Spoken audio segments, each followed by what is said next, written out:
So Steve and I have a 2012 Chevy Impala here in the shop, and we're going to show you how to change the rear brake pads on it. So we got a 14 millimeter. I'm going to crack a caliper socket loose.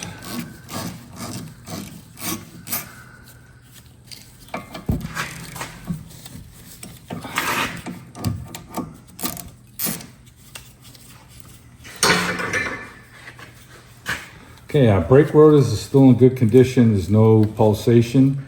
So we're gonna just lube our caliper pins and slip some pads on it. So let's get our caliper off, and we're gonna collapse our piston. I'll show you how to do that. So we'll get this off right now and sit this on the side. And let's get our caliper bracket off, which is also a 14. No, it's a 13. It's smaller than the actual caliper pins. Okay, these are still moving. That's a good sign. All right, let's get a 13. Cheap, Steve. No. All right, we're cracking our 13s loose. We're gonna get our brake pads off. Oh boy, looking at these brake pads, we just made it.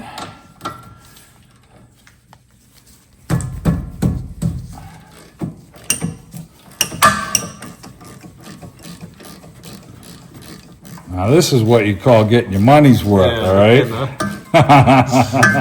Right down to nothing. But we didn't score our rotor, so we're golden. So, okay, get that off. Now look at that, Tony, huh? There you go. We've done brakes on this before. Never sees. Yeah, huh? Okay, that's why it came right apart.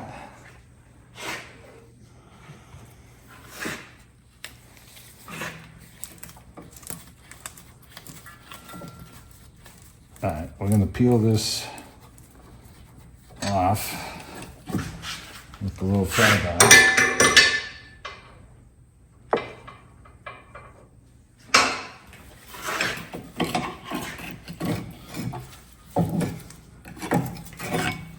Okay, road is good on both sides, so we're good. We're gonna go change our brake pads over. Man, there is not much left, but they didn't score, so we're golden. And then we'll show you how to collapse the piston. Okay, so we're gonna knock our brake pads out.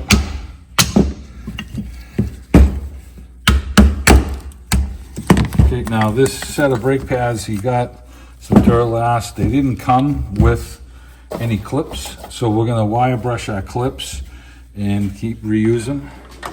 So if your brake pads did come with the clips, you would peel these out, wire brush the brake bracket, put your new clips on, and we'll continue on. And these are gonna be fine. Yeah, these will be fine.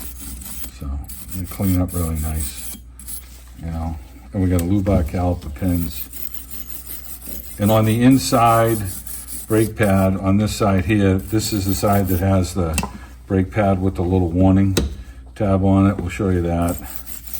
And we're gonna lube our caliper pins right now, and they were, you know, the caliper pins weren't frozen at all. So his brakes were still working optimally right to the end. So. And this will help those pins to slide easily in and out, so your brakes don't hang up and everything works good. Yeah.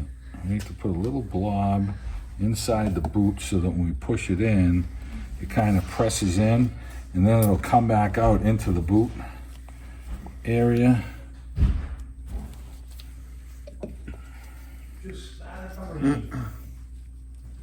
So we're gonna do this one here, and we're gonna put a little more on that inside.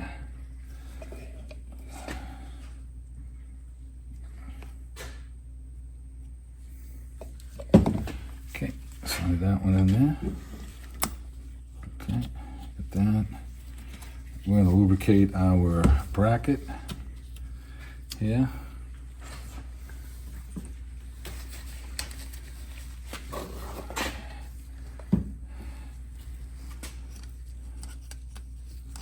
You know, we talked about this ceramic Permatex brake lubricant, and you know, it was a little expensive. I actually, if you buy it at the pot store, it's, you know, it's a little pricey, so I ended up buying a 6-pack online, and it was a much better price, but this stuff is really good. Okay, so the brake pad that has the wear bar went on the inside here. So we're gonna slide these in.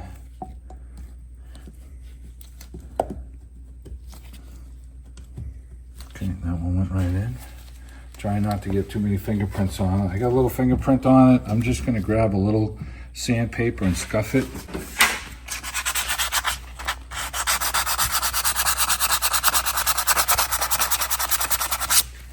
Okay.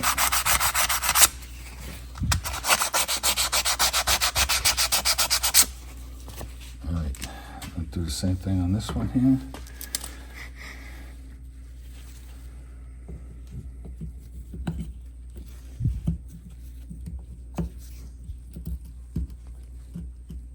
Okay. All right, so we're ready to go slide back onto the rotor, and we got our caliper pins down. We get this done. So we're gonna go over, we'll leave this here. We're gonna go over and collapse the piston on the rotor right now. Okay, so this piston has to rotate in, and a lot of times you gotta put a little bit of pressure on it to get it to screw in. They sell like a little T-handle tool online that you can put in there and screw the thing in, right, Steve? Yeah, they do, and it pushes on it. And it's funny, I actually have a Mac one, and I don't know, I like this setup a little better. Plus, you're more apt to having one of these C-clamps in your toolbox and sell water pumps. Yeah. So, if you don't have one of those crazy tools to do it, this is what you can do. So I put a little bit of pressure on it, and then when I go to grab it and rotate it with the pliers, you know, if I'm going the wrong way with it, it'll bind up.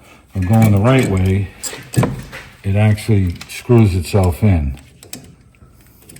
Okay, it's rotating in, and man, it was all the way out because the brake pads were so thin. Yeah, I was thinking the same thing. You know, and so it's rotating in now. And it's turning now. So we're gonna keep going in this direction with it until we get it all the way See, collapsed. it's collapsing? Yeah. We'll get it down so it's almost flush. Okay, so we have the caliper collapsed all the way. Now we're gonna grab the brake bar and reattach that.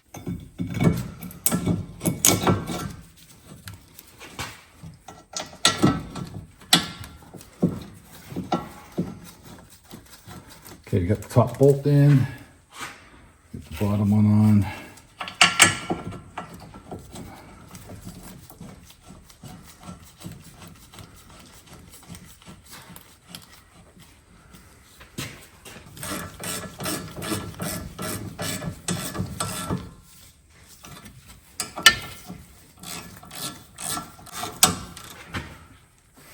And get that one tight.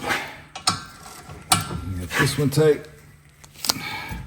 We're going to take a little bit of that caliper pin lube, and we're going to put it on the piston and on the boot over here, so that we have this all lubricated up, because we don't want the boot to dry up. I put a little on the inside of the caliper ear that's going to hit over here and over here.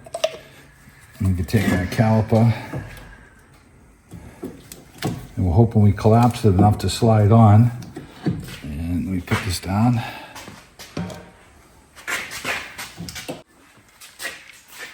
Okay, we want one more turn on the piston because it just wanted to. There you go.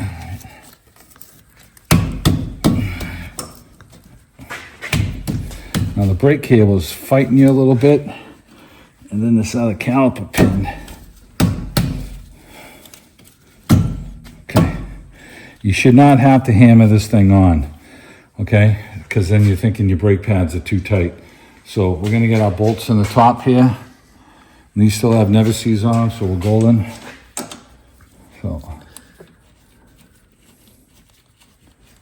Jesus, that one line right up.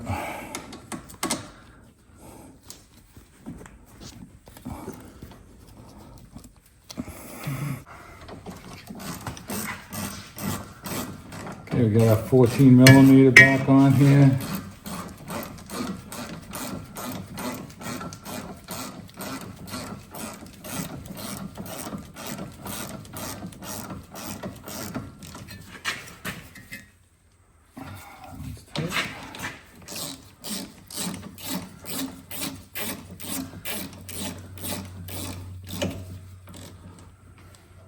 Okay, we got both of these tight, and we're gonna do the same procedure on the other side. We're gonna pump up the brake pedal and check the brake fluid, and that's gonna be it. It'll be the same procedure on the other side.